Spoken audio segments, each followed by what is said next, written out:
Diga después de mí esta oración, vamos a hablar con Dios, dígale: Dios, te entrego mi vida, mis pensamientos y los planes que tengo. Confieso que mi corazón está abierto para recibir tu palabra, que mi mente está receptiva y que voy a escuchar la incorruptible palabra de Dios para transformar mi vida y para ser el hijo que tú quieres que yo sea. Bendíceme, Espíritu Santo, abro mi corazón a ti para aprender. En el nombre de Jesús. Amén. Dele otro fuerte aplauso al Señor. Puede tomar su lugar.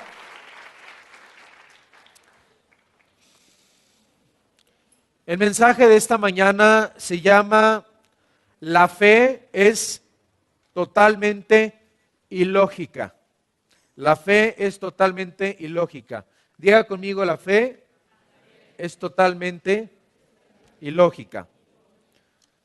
A lo mejor usted no lo dijo con mucha convicción porque ha de estar pensando: ¿cómo se atreve Alan a decir esto? Y bueno, también damos la bienvenida y saludamos a todos los que también nos están sintonizando a través de la página casadeavivamiento.com, y les saludamos y les enviamos un fuerte saludo y les damos un fuerte aplauso también a los que nos están viendo a través de este medio.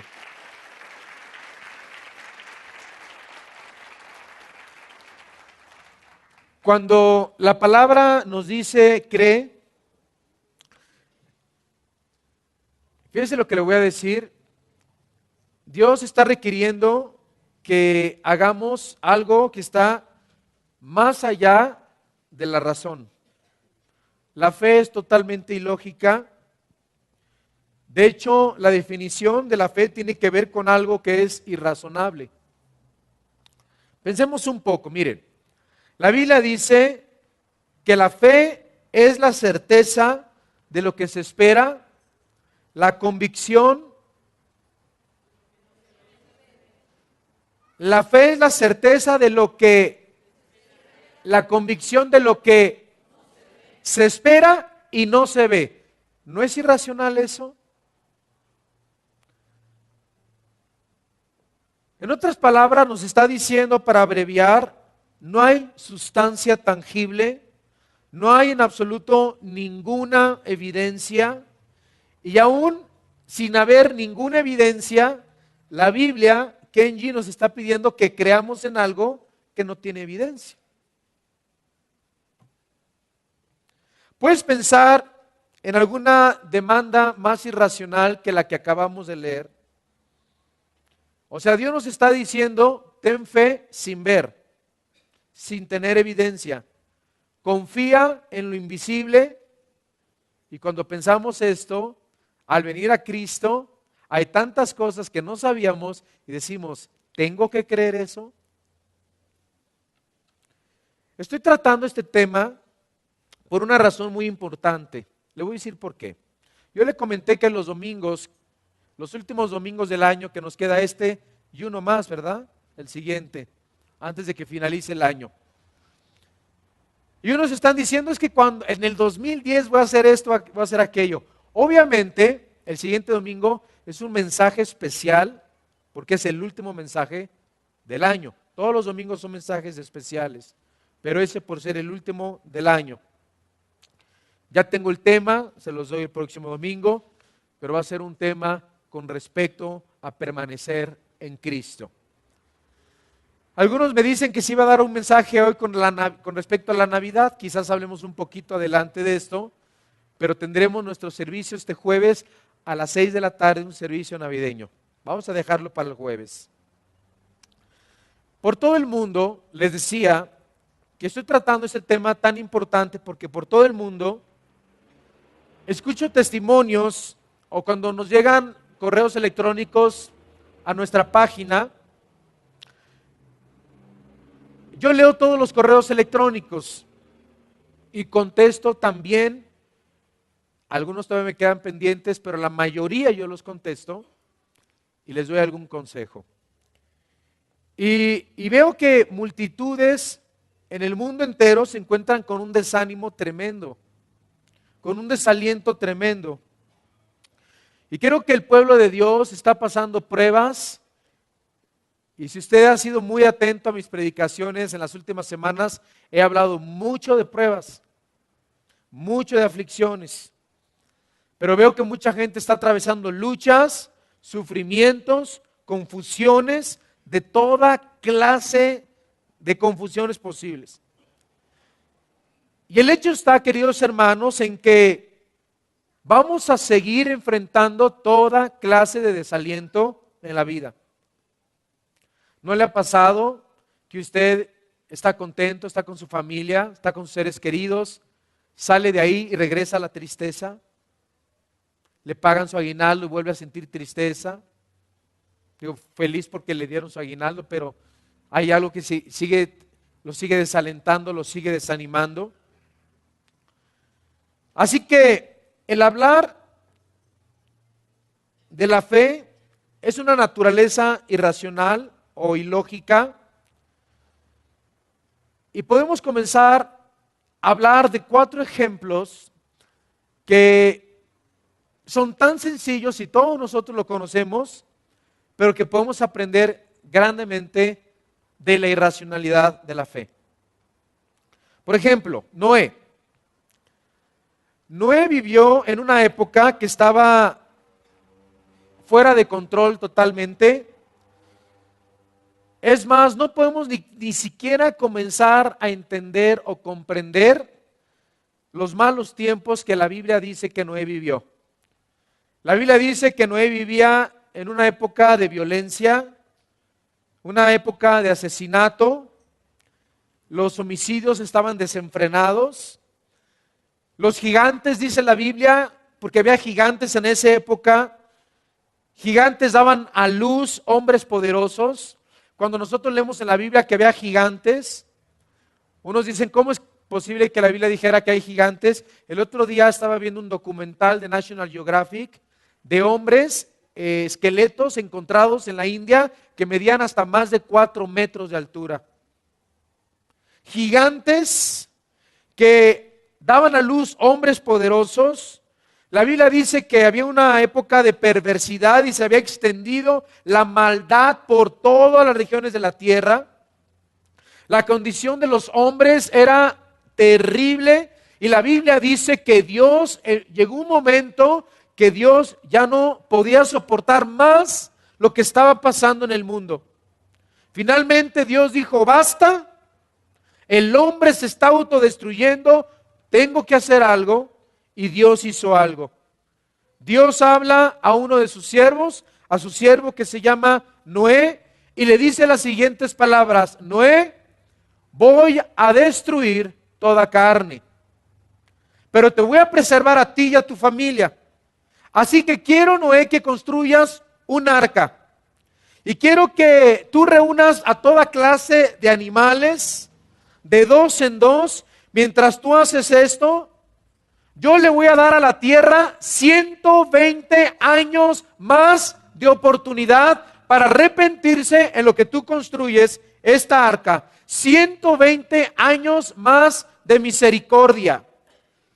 Y después de estos 120 años, querido Noé, yo voy a enviar una lluvia que no se va a detener por 40 días ni 40 noches. Habrá un diluvio terrible. Va a llenar la tierra, va a eliminar toda cosa viviente. Y así Dios comenzó a darle a Noé las especificaciones que tenía que llevar el arca: el largo, el ancho, la profundidad. Y Dios le dio un detalle, podemos leer en el Antiguo Testamento el detalle exacto y las medidas que Dios le da para el arca. Imagínense la irracionalidad otra vez, o lo ilógico que es la fe. Nosotros que somos siervos, hijos e hijas de Dios. Imagínese lo contrariado, ¿se puede usted imaginar lo contrariado que estaba Noé para asimilar lo que Dios le estaba diciendo? Dios le está diciendo a Noé, voy a enviar un cataclismo sobre la tierra, voy a destruir la tierra. Y todo lo que se le dijo a Noé desde el cielo fueron palabras breves. Dios no le dio una gran explicación a Noé. Él simplemente tenía como siervo de Dios que aceptar por fe lo que Dios le había dicho y no volver a recibir ninguna otra palabra más por 120 años. ¿Se puede usted imaginar esto? Piense en la fe que requirió Noé. Piensen en la fe que tuvo que tener Noé. Se le da una tarea colosal, en gran magnitud. Entre tanto, él tenía que seguir viviendo, mientras construía esa arca, tenía que seguir viviendo en un mundo de peligro, un mundo violento. Estaba rodeado, fíjese Noé, de asesinos, de escépticos, y todos y cada uno de ellos miraban lo suyo propio. Me puedo imaginar que se burlaban de Noé, se carcajeaban de sus hijos eran burlados en la escuela, sus esposas eran burladas por los cafés, en los VIPs, en los Sambors y en todos lados. Tu esposo es Noé, tu yerno es, tu cuñado es tal persona, y se comenzaban a burlar. Y papá, es que, ¿por qué llegaste con el ojo morado, hijo? Es que se burlaron de mí, me quise defender, y me dijeron que tú estabas loco, papá, y que tú eras un persinado, y eras el monje loco, y no sé qué tanta cosa. Dios le da una tarea colosal. Y estoy seguro que se burlaban de Noé mientras él trabajaba tediosamente en el arca a través de los años. La incansable violencia que estaba viviendo Noé. Y yo creo que hasta amenazaron a matar a Noé muchas veces. Pero dice la Biblia en Hebreos capítulo 11 que Noé guardaba su corazón con temor. Noé tenía que seguir creyendo mientras el mundo entero danzaba. Y mientras abrían los nuevos antros y abrían las nuevas discotecas y abrían el clásico y abrían el otro lugar y abrían esto y aquello, Noé se guardaba su vida, guardaba su corazón. Era la burla. Las revistas de la ciudad hablaban de Noé, sacaban su fotografía cargando un leño o su hijo cargando un martillo, y otra vez, ¿quién era la burla de la semana? Noé y sus hijos. Dios le estaba diciendo a Noé: Noé, tienes que creer mi palabra. Te estoy pidiendo, Noé, que obedezcas sin excusas. Te estoy pidiendo, Noé, que obedezcas lo que yo te he dicho. Yo sé que muchas veces vas a dudar, muchas veces vas a pensar que esa revelación no te la dio Dios. A lo mejor vas a pensar que fue el diablo que te dio esa revelación. A veces decimos: Señor, ¿de veras quieres que haga esto? ¿Quieres que sea fiel? Señor, ¿quieres que te obedezca en esto? Señor, ¿quieres que sea leal con mi esposo? Señor, ¿quieres? Hay veces que sentimos que es irracional lo que Dios nos está pidiendo. Qué cuadro totalmente ilógico, queridos hermanos en la fe. Que Dios le estuviera diciendo a un hombre: no te voy a dar ninguna evidencia de lo que te estoy pidiendo, solamente quiero que obedezcas. Y a veces probamos a Dios, queridos amigos, y decimos, si como Gedeón, si mañana el trapo amanece mojado, o si tal chica se me cruza en tal lugar, es que es de Dios y me voy a casar con ella. Y si pasa esto, es que es de Dios. Tú no tienes que pedirle a Dios evidencias cuando Dios en su palabra te ha dicho ¿qué es lo que tienes que hacer?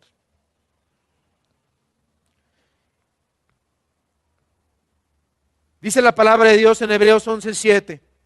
Noé fue hecho heredero de la justicia que viene por la fe. Fue hecho heredero de la justicia que viene ¿por qué? Por la fe. Digan conmigo heredero. Digan otra vez heredero. Bueno, vamos a considerar al segundo hombre. Les dije que iba a hablar de 4 ejemplos. El segundo hombre que recibe también un mandato ilógico. Miren, Dios no le dijo a Noé: Pues para que veas que es verdad, mañana mando una tormentita, porque ahí no llovía nunca. Nunca habían visto lluvia. Aquí nos dicen, se va a inundar Toluca y sí lo creemos. Decimos, sí, claro, sí, ¿verdad? Sí lo creemos, porque cada ratito hay unas inundaciones tremendas, pero ahí nunca había llovido. Imagínense 120 años. ¿Cuánto vivimos nosotros? Los más robustos, 80 años. Y en 80 años no habíamos visto una gota de agua. Y Noé se le dice, en 120 años va a llover. Imagínense recibiendo la burla, la crítica, haciendo el hazmerreír por 120 años, queridos hermanos. Y nosotros nos quejamos porque se han burlado 5 años de nosotros o 10 años, etcétera. Quiero decirles que si también obedecemos como Noé, vamos a ser herederos de la justicia. Otro hombre muy conocido por todos nosotros se llama Abraham. ¿Cómo se llama? Dios le dice a Abraham un día, fíjense lo que le dice. Así le dice Dios: Abraham, levántate, sal de tu tierra, que yo te diré a dónde tienes que ir. Ahora, si yo fuera Abraham y usted fuera Abraham, le diría, Señor, pero ¿a dónde vamos? ¿Verdad que sí? A ver, voy a empacar, Señor, mis cosas. Voy a guardar todo en cajas, pero dime, Dios, ¿a dónde tengo que ir? Porque quiero prepararme para ver si allá hace calor o hace frío. Para ver si me llevo chamarras o me llevo playeritas, de algodoncito, o me llevo gabardinas. Señor, necesito que me digas. Es que nosotros en el siglo XXI nos hemos convertido en hijos de Dios, que todo lo cuestionamos y todo le preguntamos a Dios, ¿por qué? Si vamos a Orlando, agarramos la computadora, o a Dallas, o vamos a París, o vamos a Europa, a ver cómo está el clima, me voy a llevar una chamarrita, todo ya lo sabemos, cómo está el clima, si va a llover, si no va a llover, si va a sol, si no va a haber sol, etcétera. Dios de repente se le aparece un hombre y le dice, Abraham, levántate, sal de tu tierra, y seguramente Abraham preguntó, ¿a dónde vamos, Señor? Cosa que haríamos cada uno de nosotros, pero Dios le contesta a Abraham y le dice, no te voy a decir a dónde, empaca y vete. Ahora, ¿esto era lógico o ilógico? ¿Qué era? Ilógico. Era una demanda totalmente irrazonable para cualquier persona pensante. Seguramente Sara le preguntó, ¿y a dónde vamos? Es que Dios me dijo, no fue Dios, fue el diablo, repréndelo. Lo voy a ilustrar de la siguiente manera. Mujeres, si mañana su marido llega y dice, mi amor, empaca todo, que nos vamos el lunes. ¿Tú qué vas a hacer? ¿A dónde vamos? Le vas a preguntar. Y Dios le vas a decir, estás loco de remate. ¿Cómo crees que nos vamos a Durango, o a San Luis, o a Monterrey, etcétera, etcétera? Pero que tu marido te dijera, mi amor, empaca, guarda todas tus cosas porque nos vamos. Y tú le dices, ¿a dónde? Y tu marido te contesta, no sé, a donde Dios nos lleve. ¿Qué vas a pensar? ¿Que tu marido está chiflado? Que él hizo daño al aguinaldo. ¿No? Pues fue lo mismo, mujeres, que Abraham le dijo a su mujer, mi amor, nos vamos. ¿A dónde? No sé. Empaca. ¿Y qué hizo Sara? Empacó. Y no empezó, ay, pero es que la femenil, ay, es que las voluntarias del DIF, ay, que no sé qué, ay, que mi ministerio, ay, que no sé qué. Empaca, vámonos, Dios dice que nos vayamos. En Hebreos capítulo 11, versículo 8, dice, por la fe Abraham, siendo llamado, obedeció para salir al lugar que había de recibir como herencia, y dice, y salió sin qué, y salió sin saber a dónde iba. Hijos, empaquen, Sara empaca, agarra todas las cosas a los criados. ¿Y a dónde vamos, jefe? No sé. Y todos, está loco, pero como eres el que paga, pues vamos. Todo lo que él sabía eran las palabras breves que Dios le había hablado, que Dios le dice, ve a Abraham y yo estaré contigo, no te sobrevendrá ningún mal. La fe demandaba que Abraham actuara sin tener una evidencia de qué es lo que Dios le estaba presentando. Mire, hay personas que cuando se van a ir a otro país a vivir o a otro estado, abren el internet y ven sus playas. Y dicen, mira, mi amor, mira, ve qué bonitas playas. Ahí vamos a vivir.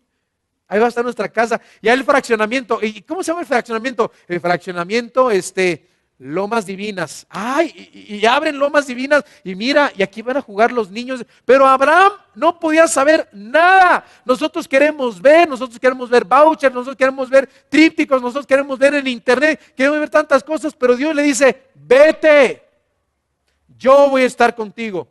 Tercer ejemplo, una noche estrellada, Dios le dice a Abraham, Abraham, mira el cielo, ¿ves las estrellas innumerables? Sí, Señor. Cuéntalas, pero Señor, no se pueden, son innumerables. Y le dice Dios, Abraham, así será tu descendencia. Señor, lo de salirnos y nosotros lados estuvo chido, pero ahora que mis hijos, voy a tener hijos como todas esas estrellas, no, Señor. ¿Qué onda contigo? Qué buen sentido del humor. Ya viste que estoy rucón ya, estoy viejo, Señor, ni con Viagra, ni nada de eso, Señor. Y Sara, el ginecólogo, le dijo a mi mujer que nada, ya, ni con inseminación artificial. Abraham, cuenta las estrellas del cielo, Señor, no se pueden, así será tu descendencia. Abraham debió haber movido su cabeza, y aún así, le dijo que Dios que sería el padre de muchas naciones. Y la única palabra que tenía que seguir Abraham, era aquella que dice en la Biblia, yo soy el que soy, yo soy Jehová tu Dios. La Biblia dice que Abraham obedeció, la Biblia nos dice que Noé también obedeció, y dice la Biblia en Génesis capítulo 15, versículo 6, Génesis 15, 6, y creyó a Jehová y le fue contado por justicia. ¿Y qué hizo? Y creyó. ¿Qué hizo? Y creyó. Ahora, hermanos, consideremos los tiempos también difíciles de Israel. Porque en el 2010 tenemos que tener una actitud de creer lo que Dios quiere hacer con nuestras vidas. Tenemos que creer la palabra de Dios. Tenemos que creer las promesas de la palabra de Dios. Y tenemos que creer que si Dios nos dice que hagamos algo, tenemos que hacerlo. Los hijos de Israel salen de Egipto. Dios los libra de las garras del faraón de Egipto para solamente llevarlos a un lugar mucho más peligroso. ¿Cómo se llamaba ese lugar peligroso? Diga conmigo, el Mar Rojo. ¿Cómo se llamaba? El Mar Rojo.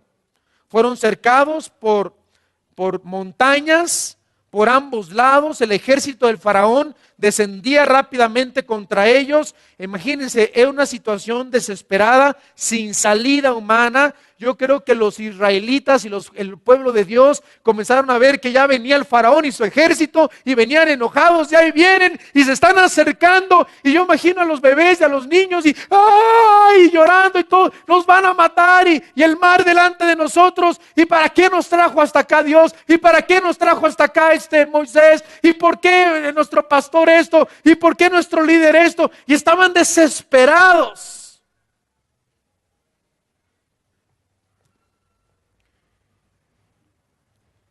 Y aunque todos nosotros conocemos el desenlace de esta escena, cuando yo estudié esto en la Biblia, una vez comencé a discutir con Dios. ¿Usted ha discutido con Dios? ¿Usted ha discutido con Dios que le dice, ay Señor, esto no parece justo? ¿Cómo crees? Ay Señor, ¿esto era un trauma para los bebés? Era un trauma para los israelitas, cercados frente al mar, atrapados sin balsas ni botes, preguntándose qué iban a hacer. ¿Por qué tuvieron que atravesar esto? Y la respuesta de parte del Espíritu Santo fue lo siguiente: tenían los hijos de Dios que atravesar por esa prueba. La escena era totalmente ilógica, totalmente irrazonable. Por cuarta vez estamos hablando de algo irrazonable en la Biblia. Dios simplemente esperó, que su pueblo esperara en su promesa que Él los libraría. Dice la palabra de Dios en el Antiguo Testamento unas palabras para su pueblo. Yo te tomaré en mis brazos, y esa es una palabra para ti. Yo te tomaré en mis brazos y te llevaré a través del desierto. Ningún enemigo prosperará contra ti, porque yo estaré contigo. Tú simplemente estate quieto, y dice, y vean la salvación de Jehová. Te pregunto, ¿cuántos de nosotros estaríamos temerosos y estaríamos gritando si hubiéramos estado también en el desierto enfrente del Mar Rojo? Levanten la mano. ¿Cuántos dirán, pues mejor me quito un balazo, me doy un balazo en la cabeza, mejor antes de que me mate el faraón? Y no agarró Moisés y les dijo, a ver, vamos a tomarnos todos un Kool-Aid envenenados y vamos a morirnos antes de caer en manos de los enemigos, como pasó en la famosa historia de Masada. O con Jim Jones allá en la Guyana, que todos se mataron antes de que lo metieran a la cárcel a este hombre, esta secta religiosa. ¿Cuántos hubiéramos estado gritando?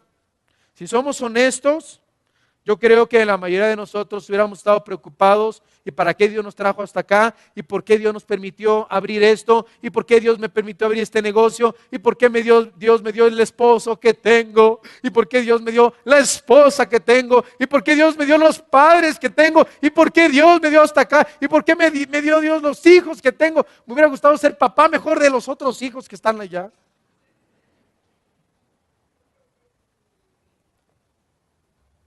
Expuesto simplemente, la fe es muy exigente.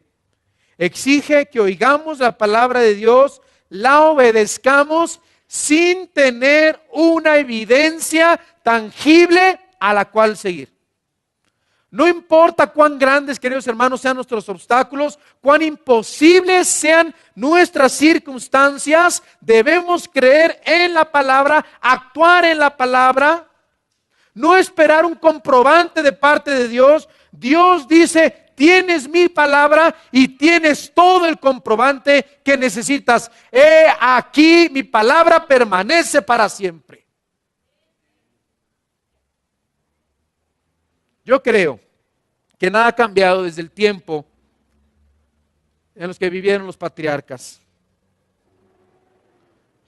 Toda generación y muchos de ustedes y su servidor nos preguntamos, Señor, ¿por qué estoy atravesando esta prueba? Está más allá de mi comprensión. Hay muchas cosas que pasan en nuestra vida que no tienen sentido, ¿sí o no? ¿Verdad que sí? Hay muchas cosas que pasan en nuestra vida que no tienen sentido. ¿Por qué no me explica, Señor, qué está pasando? ¿Por qué mi hijo está como está? ¿Por qué no estoy prosperando si yo he sembrado, Señor? Y hay veces que pasamos ese tipo de situaciones. ¿Por qué mi marido está así? ¿Por qué está tan duro? ¿Por qué está tan dura mi esposa? ¿Por qué tanta rebelión con mis hijos? ¿Por qué no me quiere el patrón en el trabajo? Y nos preguntamos tantas cosas. Ahora, Dios nos dice que confiemos en su palabra, que le obedezcamos. Y también la palabra de Dios nos dice que Dios no acepta ninguna desobediencia. Y nos exige el Señor en su palabra obediencia completa. Y no quiero que me malinterprete, pero Dios es un Dios amoroso. ¿Cuántos lo creen? Dios es un Dios amoroso. Dios nos ama. Y Él no va a permitir que ninguno de sus hijos sufra indiscriminadamente tampoco. Sabemos que Él tiene a su disposición todo el poder, todo el deseo de quitarnos toda angustia y todo dolor. Y Él simplemente puede decir la palabra y desaparece la tribulación. Pero ¿por qué atravesamos lo que atravesamos? ¿Por qué a veces Dios no nos da una explicación? ¿Por qué a veces tenemos que solo conformarnos con su palabra? Dios nos ha dicho en su palabra que todo lo que necesitamos en la vida es a Jesucristo, su Hijo, la vida eterna, su palabra.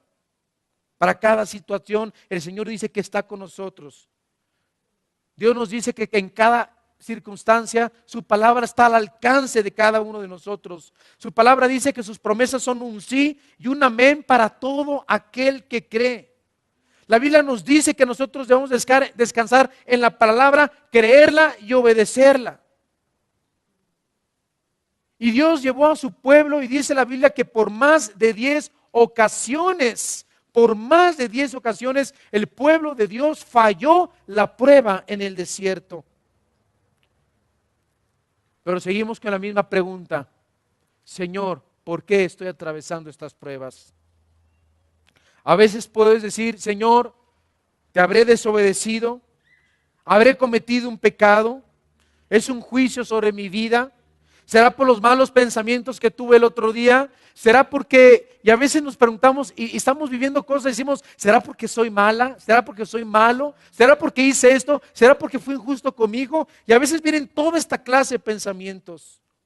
A veces lloramos y decimos: Señor, ¿por qué permites que esto pase? ¿Qué hice yo para que tú permitieras esto sobre mi vida? Y quiero decirle que es bueno llorar. Dios nos dio las lágrimas y debemos llorar. Hay cristianos que dicen: no llores porque debes de tener gozo en medio de las pruebas, pero también Dios quiere que derrames tus lágrimas, tu corazón delante de Dios. Esto nos hace sensibles delante de Él. Y finalmente el Señor viene a ti y nos dice a cada uno de nosotros: tú puedes tener estos sentimientos, pero hay algo que dice Dios: no tienes por qué dudar de mi amor por ti. No puedes dejar de dudar que hay un propósito por el cual estás atravesando lo que estás atravesando. Yo te he dado una promesa, yo te he dado mi palabra, yo te he dado todo lo que necesitas. Debes echar mano de la vida eterna, debes de confiar en que estoy contigo, que nunca te dejaré, nunca te desampararé. Muchas veces los salmistas decían: ¿por qué está batida mi alma dentro de mí? A veces David se sentía desesperado.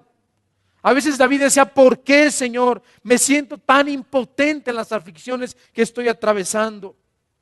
Señor, si yo te he amado, si yo te he servido, y hemos aprendido que aunque sirvamos a Dios, aunque vivamos en santidad, muchas veces también los justos sufrimos. A veces entra la incredulidad a nuestro corazón. A veces dudamos de la palabra de Dios. Pero podemos decir, como dice Jeremías capítulo 15 en el versículo 16: fueron halladas tus palabras y yo las comí, y tu palabra me fue por gozo y por alegría de mi corazón. David también testifica y dice: yo recordé tu palabra. Elías decía: tu palabra vino a mí. Pero vean cómo Noé, vean cómo Abraham, vean cómo todos los hombres en el Antiguo Testamento, en el desierto, tenían y era suficiente escuchar la palabra de Dios. Queridos hermanos, tenemos también nosotros que decidir: Señor, si tu palabra lo dice, lo voy a creer. Es la palabra la que nos puede sacar del hoyo de la desesperación. Y termino con esto. En el Nuevo Testamento encontramos lo que debe de ser la exigencia más irrazonable de fe que haya existido en toda la humanidad. Fíjense, por siglos los judíos habían esperado la venida del Mesías, ¿verdad que sí? Y lo siguen esperando. Ellos creían que el Salvador iba a ser un rey, que entraría en majestad, que iba a gobernar en Jerusalén, que sería un poderoso libertador comandado por un ejército invencible que iba a romper el yugo de Roma, que había puesto Roma sobre todos los israelitas, y que iba a derrocar a todos los enemigos de la faz de la tierra contra los judíos. Pueden imaginar las expectativas en los tiempos de Cristo, cuando Cristo decía que Él era el Mesías, que Él era el Salvador, y no hizo ninguna de esas cosas que dice la Biblia que el Mesías iba a hacer. Que Él sanaría toda enfermedad, que Él libraría de todo dolor, que Él libraría de la pobreza, que a todos les daría lo que su corazón desearan, que Él haría de Israel una gran nación bendita entre todas las naciones. Y cuando llegó Cristo a la tierra, les pregunto, ¿llegó de la manera que les acabo de describir? No. ¿Dónde nació Jesús? ¿En un palacio o en un establo? Y el 24 de diciembre vamos a celebrar lo que fue lo más irracional e incomprensible en los tiempos de Cristo, que cambió el curso de la historia, que cambió la humanidad y que Cristo dijo, yo soy el camino, yo soy la verdad y yo soy la vida. Él nació en un establo. La historia de Cristo es la más ilógica e irracional, porque la Biblia dice que vendría un Mesías y esto era irracional, lo que Cristo vino a hacer. Este Mesías no tuvo un padre terrenal para comenzar. Él fue concebido inmaculado por el Espíritu Santo a través de esta mujer bendita y hermosa entre todas las mujeres de la tierra, dice la palabra. Fue concebido en el vientre de una virgen. Su llegada no fue anunciado con trompetas, ni con trompetines, ni con un desfile, y ya va a nacer, y ya va a venir, y ya llegó, y en las noticias, y una gran noticia por todos lados, y se hizo una gran pompa y una gran celebración. No, el Hijo de Dios no tenía ni dónde recostar su cabeza.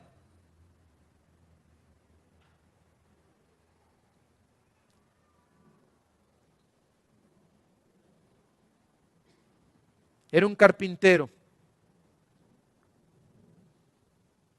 Solamente una profetisa y un sacerdote anunciaron la venida del Hijo de Dios. Y dijeron, he ahí la esperanza de Israel en ese niño sencillo. En ese niño que nació en un establo. De un carpintero, de un nazareno. Yo creo que mucha gente ha de haber dicho, pues espérame tantito, mira, yo conocí a Jesús. Él me arregló la silla de mi casa. Él puso la mesa. ¿Y quieres que yo crea que Él es el Mesías, el Hijo de Dios, el Todopoderoso? Yo me acuerdo que Él hizo el sofá donde nos sentamos. Es un carpintero. Él no es el Hijo de Dios. Él no bajó con un ejército poderoso. Él se le apareció o estuvo con 12 discípulos incultos de la clase obrera. Ellos no fueron educados en una gran teología. La Biblia dice que eran pescadores, jornaleros, vendedores. Jesús no era diferente que ellos. Entonces, ¿cómo podía alguien aceptar la palabra de ese hombre pescador o carpintero igual que todos los de Nazaret? Porque en esos tiempos los verdaderos teólogos, los verdaderos líderes, los del doctorado, los de la maestría, dice la Biblia que eran los que se sentaban a los pies de Gamaliel.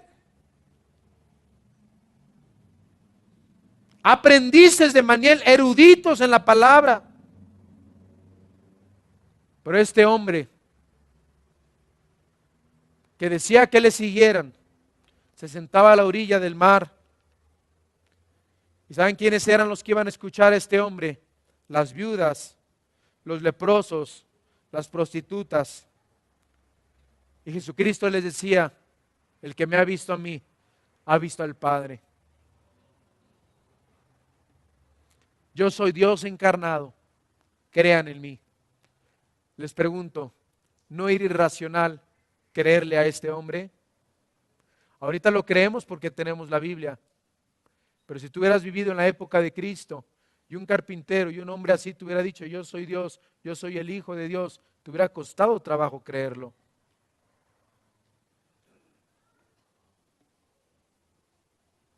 Imagínense las lecciones espirituales que debe haber tenido todos los líderes religiosos en los tiempos de Jesucristo. Este hombre se para en las sinagogas, declaraba que él era el Mesías.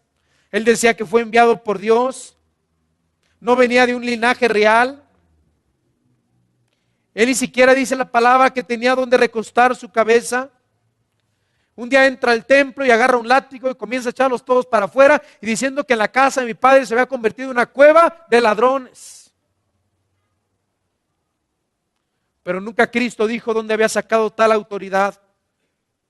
Y delante de todos sus líderes religiosos les dice: yo soy el templo del Dios viviente. Y luego, para acabarla de amolar, les dice: antes que Abraham fuese, yo soy. Y luego dijo que Él era el agua viva. Luego Cristo dijo que era el pan del cielo. Luego Cristo dijo que Él era hombre hecho Dios. Dios hecho hombre. Usa un lenguaje raro. Luego dice Cristo: coman de mi cuerpo y beban de mi sangre. Ah, caray. Él dice: si lo vemos a Él, hemos visto al Padre. Que si no creemos en Él, no creemos en el Padre. Jesucristo dice a estos hombres, y nos dicen esta mañana a todos nosotros: crean en mí y las palabras que yo les he dicho. Imagínense a los líderes que escuchaban a Jesús. Jesucristo también dijo: el que oye mi palabra y cree en el que me envió, tiene vida eterna. ¡Vida eterna! Los líderes religiosos le protestaban a Cristo y le decían: tú das testimonio acerca de ti mismo en Juan 8:13. Tu testimonio no es verdadero. Jesús les contesta con otra palabra irracional y les dice en el capítulo 8, versículo 17 y versículo 18: en vuestra ley está escrito que el testimonio de dos hombres es verdadero. Yo soy el que doy testimonio de mí mismo, y el Padre que me envió da testimonio de mí. Y finalmente Jesús pone en perspectiva todas las cosas y les dice: ¿por qué no entendéis mi lenguaje? ¿Por qué no podéis escuchar mi palabra? Y les dice Jesús: ustedes no pueden comprender porque no escuchan mi palabra. Y lo mismo hoy, si me puede acompañar, Ponchito. Es cierto en la vida de cada uno de nosotros. Y todo se resume con lo que comencé diciendo. Dios nos pide que confiemos en su palabra. Y solamente su palabra puede ser nuestra vida y nuestra esperanza en este año que finaliza y en el 2010. Dios se impacientó con su pueblo que fue incrédulo en el Antiguo Testamento. ¿Y saben que hay algo que impacienta a Dios? Es nuestra incredulidad. ¿Es nuestra qué? ¿Qué impacienta a Dios? Nuestra incredulidad. Cierre por unos momentos sus ojos. Porque estamos viviendo en el tiempo de la más grande revelación del Evangelio en la historia. El día de hoy, queridos hermanos, hay más predicadores, más libros, más medios que nos saturan con el Evangelio como nunca antes. Pero nunca ha habido más dolor y aflicción y más mentes atribuladas en el pueblo de Dios como existe el día de hoy.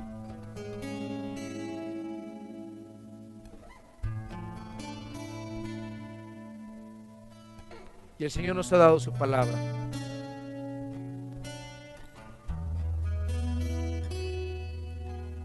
Experimentemos el día de hoy un hambre por la palabra, de obedecer la palabra. ¿Por qué? Porque la fe es irrazonable. Pero la Biblia nos dice que la fe nunca viene a nosotros por lógica o razón. Pablo simplemente nos declara, el apóstol Pablo nos declara: la fe viene por el oír y el oír por la palabra de Dios. Y esta es la única manera que la verdadera fe pueda subir al corazón de todos nosotros, oyendo, creyendo, confiando y actuando en la palabra de Dios. Yo quiero cerrar mi mensaje con una conversación imaginaria entre el Señor y un cristiano desalentado. Y esta conversación va más o menos así. Medítela con tus ojos cerrados. Le dice el cristiano a Dios y le dice: Señor, estoy caído, estoy desalentado. Tú prometiste que no permitirías que llevara una carga demasiado pesada, sin que hubiera una forma de escapar. Pero Señor, ahora estoy mismo agobiado. Si tan solo me dieras una explicación por qué estoy atravesando lo que estoy atravesando. Y el Señor le contesta y le dice: hijito mío, y te dice a ti: yo te di mi palabra. Por esto orará a ti todo santo en el tiempo en que pueda ser hallado.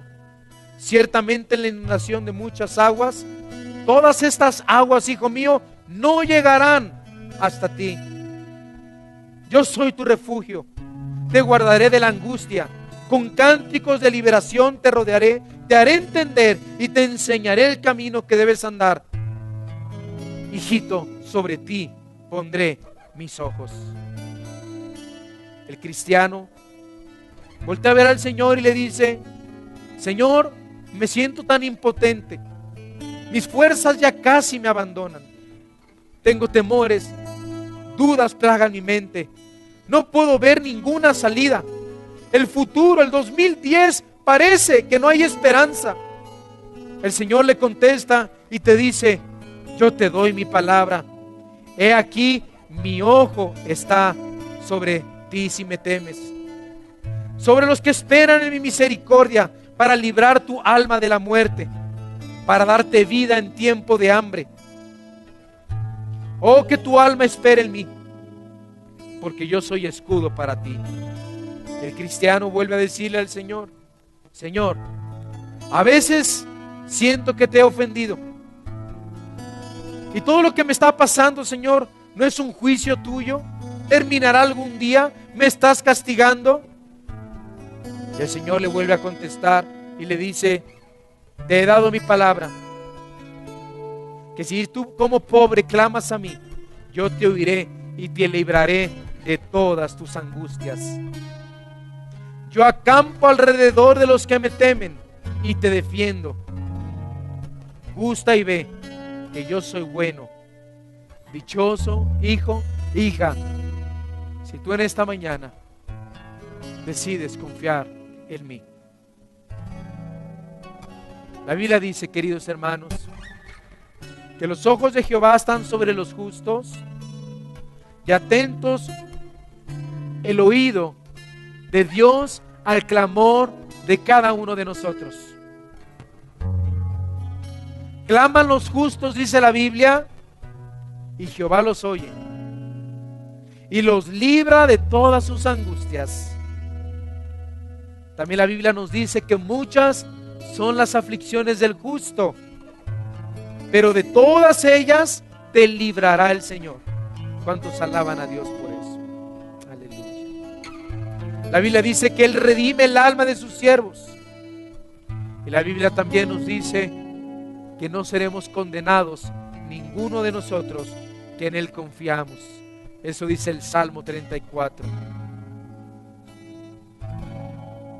En solo 3 salmos que yo he leído, el Señor nos da bastante palabra de Dios para echar fuera toda incredulidad.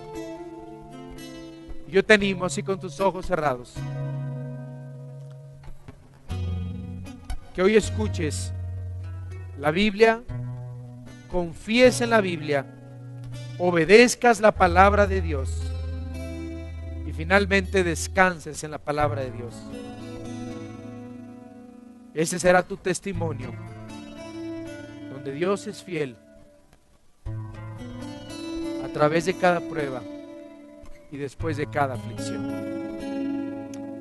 Y si así con tus ojos cerrados deseas abrirle tu corazón a Dios y pedirle a Jesucristo que entre a tu corazón y le quieres pedir que te perdone tus pecados, yo te voy a invitar a que repitas esta oración y le digas: Dios y Padre, perdóname mis pecados.